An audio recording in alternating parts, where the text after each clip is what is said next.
To automatically change your Galaxy Watch face when theater mode is active on Samsung Galaxy S24 Ultra, swipe down the top of the screen and then tap setting icon.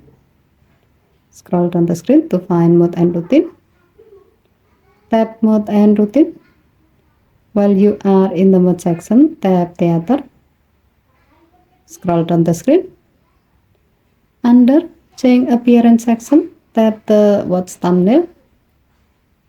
Select the desired watch face. As the example, we will select color duo.